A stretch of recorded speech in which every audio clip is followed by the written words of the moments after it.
ఈ వాక్య భాగాలు మనం ధ్యానించుకొని ఆరాధనలోనికి ప్రవేశిద్దాం. Book of Genesis chapter 39 verse 20 to 23 we will read together. ఆదికాండం 39వ అధ్యాయం 20 నుంచి 23 వచనాలు మనందరం కలిసి చదువుకుంటాం.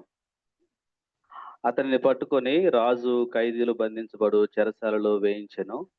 అతడు అక్కడ చెరసాలలో ఉండెను.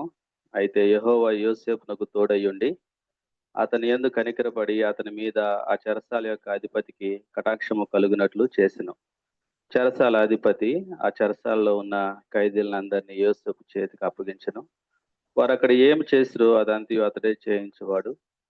యెహోవా అతనికి తోడయుండెను గనుక ఆ చెరసాల అధిపతి అతని చేతికి అప్పగించబడిన దేని గూర్చి విచారణ చేయక ఉండెను. అతడు చేయనిది యావత్తు యెహోవా సఫలమగునట్లు చేసెను. పిల్లరా, దేవుడు కనికరం కలిగిన దేవుడిగా మనందరి జీవితాల్లో ఉన్నాడు. అదే సమయంలో దేవుడు మన జీవితంలో ఉన్న మనుషులకు నీ మీద నా మీద కనికరం కలిగినట్లుగా ప్రేరేపిస్తాడు, చేస్తాడు అనే గుణలక్షణాన్ని బట్టి మనం ప్రభువుని ఆరాధించబోతూ ఉన్నాం. చదువుకున్న వాక్య భాగంలో మనం చూసినట్లయితే రెండు విషయాలు మనం గమనించవచ్చు. యోసేపు మీద దేవుడు కనికరం చూపుతున్నాడు. అదే సమయంలో యోసేపు జీవితంలో ఉన్న ఆ వ్యక్తి కూడా యోసేపు మీద కనికరపడేలాగా ప్రేరేపిస్తున్నాడు. ఇప్పుడు యోసేపు దగ్గర ఎవరున్నారు? యోసేపు దగ్గర చెరసాల అధిపతి ఉన్నాడు. ఈ చెరసాల అధిపతి కూడా యోసేపు మీద కనికరపడేలాగా దేవుడు ప్రేరేపిస్తున్నాడు. యోసేపుకి ఇక్కడ చెరసాల అధిపతి యొక్క కనికరం, దయ అవసరమా? దేవుడు కనికరం చూపిస్తున్నాడు కదా, మరి చెరసాల అధిపతి కూడా దయ చూపించాలా?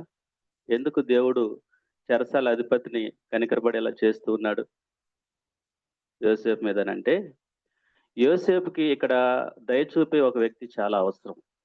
అటువంటి పరిస్థితులు గుండా యోసేపు వెళ్తూ ఉన్నాడు. కాబట్టి తప్పకుండా ఇప్పుడు యోసేపుకి ఒక వ్యక్తి కనికరము, దయ చూపించాల్సిన అవసరం ఉంది. కాబట్టి దేవుడు ఆ వ్యక్తిని, చెరసాల అధిపతిని ప్రేరేపిస్తున్నాడు.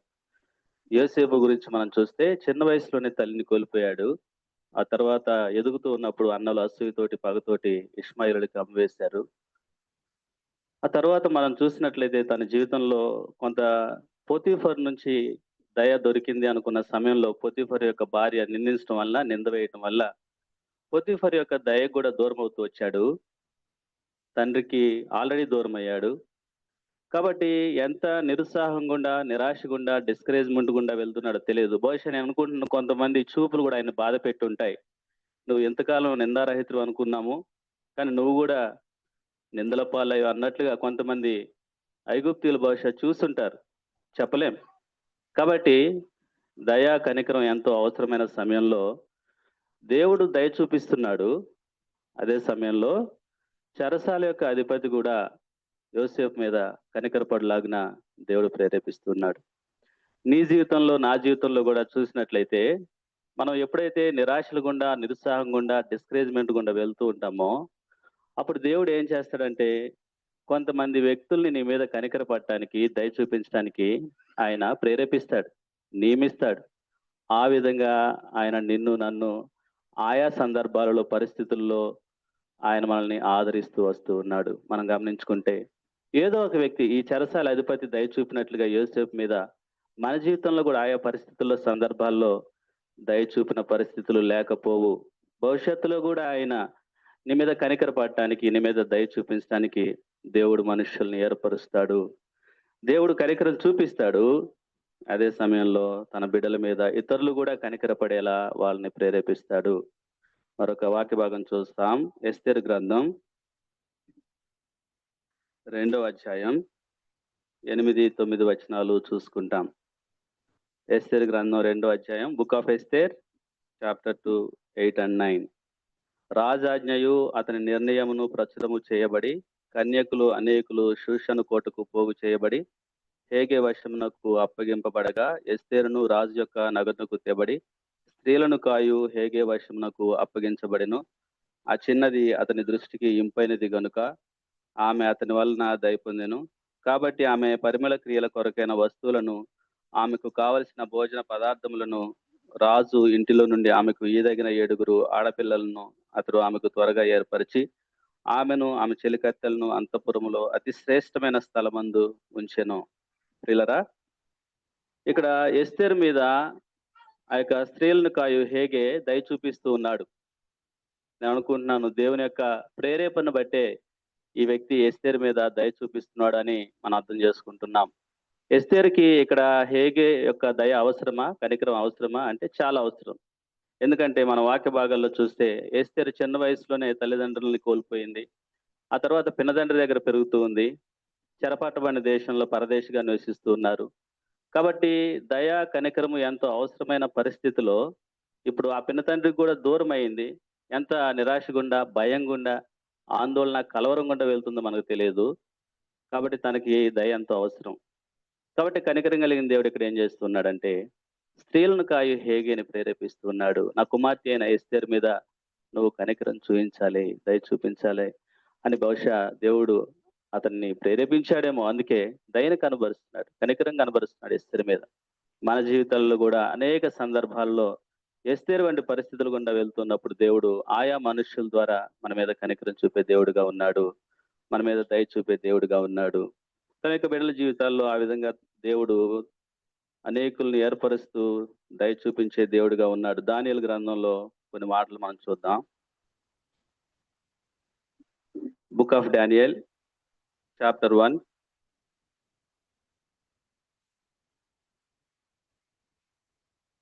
Seven, 8, 9 verses we will read together. కలిసి చదువుకుంటాం. దానియేలు 1, 7, 8, 9 వచనాలు. మిషాయేలు, అజర్యా అనువారు వీరిలో ఉండిరి. నపుంసకుల అధిపతి దానియేలునకు బెల్తెషాజరనియు, హనన్యాకు షద్రకనియు, మిషాయేలునకు మేషకనియు, అజర్యాకు అబేద్నెగో అనియు పేర్లు పెట్టెను.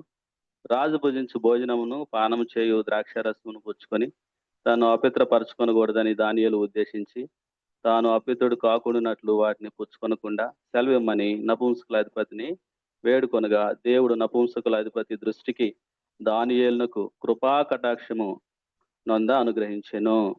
పిల్లరా, దానియేలు మీద దేవుడు కనికరం చూపుతున్నాడు. అదే సమయంలో దానియేలు మీద ఉన్న నపుంసకుల అధిపతి అయిన అష్పెనజు కూడా దయ చూపినట్లుగా, కనికరం చూపినట్లుగా, కృపా కటాక్షములు చూపినట్లుగా దేవుడు అతన్ని ప్రేరేపిస్తూ ఉన్నాడు. మనం గమనించినట్లయితే ఇక్కడ దానియేలుకు దేవుని యొక్క కృప సరిపోతుంది కదా, మరలా ఈ అష్పెనజు కూడా కృపా కటాక్షాలు చూపించాలంటే చాలా అవసరం దానియేలుకి.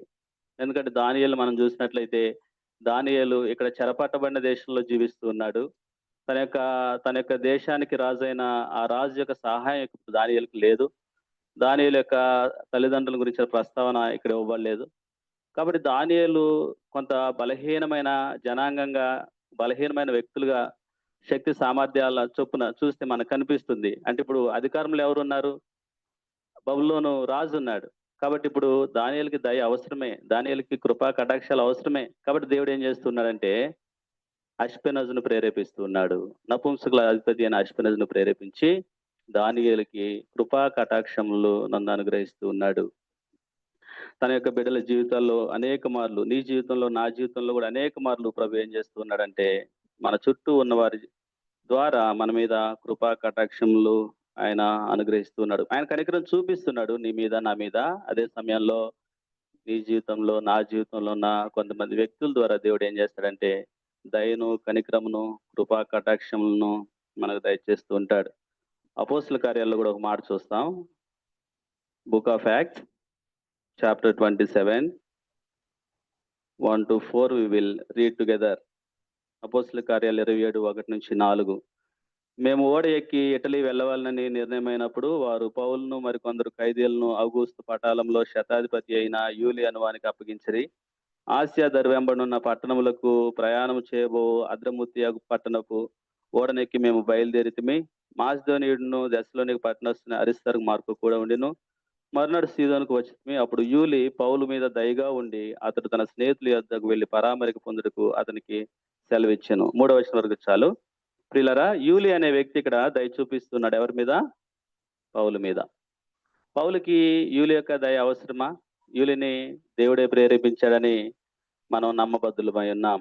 యూలి దయ చూపిస్తున్నాడు, దేవుడు కనికరపడుతున్నాడు, యూలి కూడా కనికరపడుతున్నాడు పౌలు మీద. పౌలుకి యూలి యొక్క దయ కనికరం అవసరమా? అవసరమే. ఎందుకంటే ఇక్కడ వరకు వచ్చిన పరిస్థితులు మనం చూస్తే, పౌలు యెరూషలేములోనికి ప్రవేశించినప్పుడు యూదులు అతన్ని బంధించారు. అతన్ని శ్రమ పెట్టబోతూ ఉన్నప్పుడు సహస్రాధిపతి చేతిలోనికి పౌలు వెళ్ళిపోయాడు. సహస్రాధిపతి చేతుల్లో నుంచి ఫేస్తు అనే అధికారి చేతిలోకి పౌలు వెళ్ళిపోయాడు.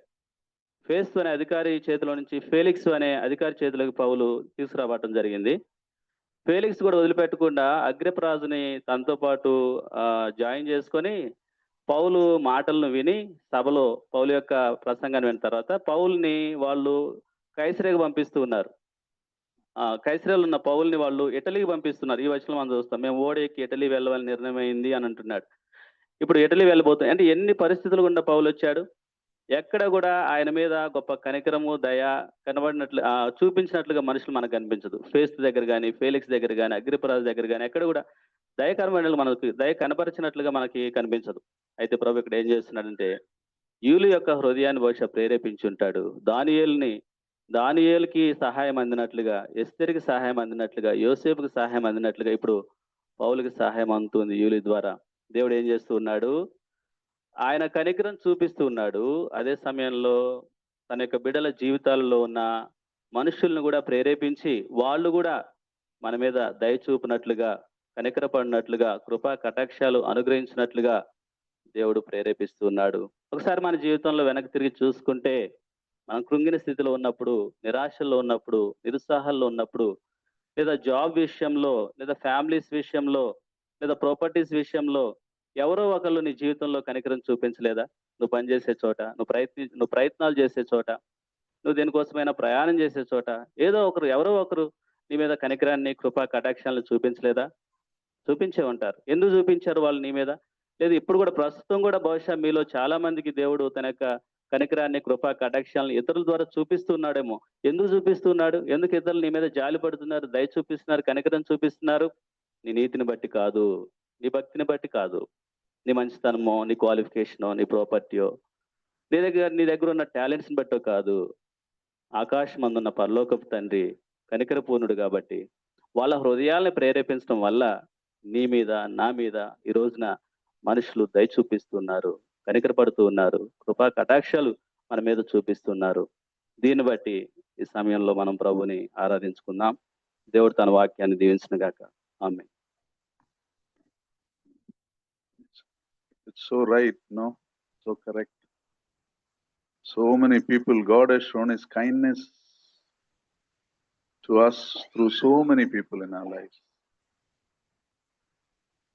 Sometimes people who are rude by nature also will behave nicely to us. That's the kindness of God shown in our lives. We look back into our lives, there's so many incidents. And let us remember and thank God. People who went out of the way, people who didn't have to do the things they did.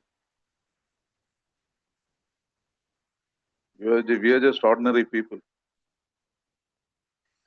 But it is God's kindness in us.